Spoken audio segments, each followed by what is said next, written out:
I don't know if I should say this out loud, but my neighbor might be hiding something terrible. About 5 years ago, my next-door neighbor Charles told everyone that his 14-year-old son had gone missing.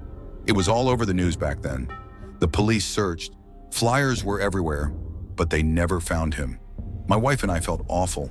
We offered to help whenever we could, but as the years went by with no answers, it seemed the family quietly accepted the worst. Charles and his wife Kathy were never the same. Kathy became withdrawn, quiet. Charles grew nervous, jumpy, and honestly, a little strange. Last week, something happened that I can't shake. I was taking out the trash when Charles walked over and asked if he could borrow my shovel. I didn't think twice, handed it to him, and watched him head straight into his backyard. Later, I glanced out my upstairs window and saw him digging a massive hole. He looked exhausted, covered in sweat. Out of guilt, I grabbed another shovel and went over to help. But the second I stepped into his yard, he snapped. He dropped the shovel, rushed over, and told me I wasn't allowed to touch it, then pointed me to the gate like I was a dog. His tone wasn't just rude, it was scared. I left without a word, but kept watching from my window.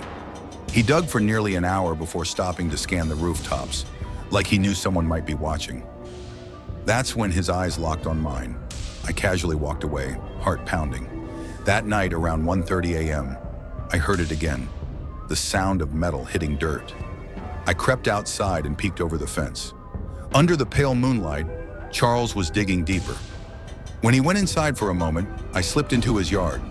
At the bottom of the hole, a corner of a black garbage bag was sticking out from the soil. I froze. My eyes darted between the bag and his back door.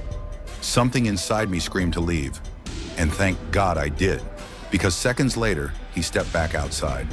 By morning, the hole was gone, perfectly filled in, but something else had changed too.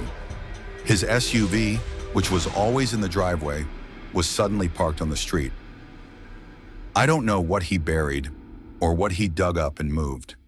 Since that night, Charles won't look me in the eye. He avoids me completely.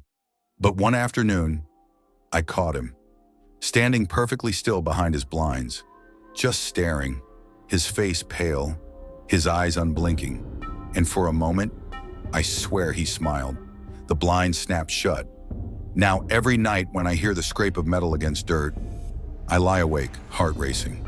Because whatever Charles buried in that yard, I think he's waiting for me to dig it up.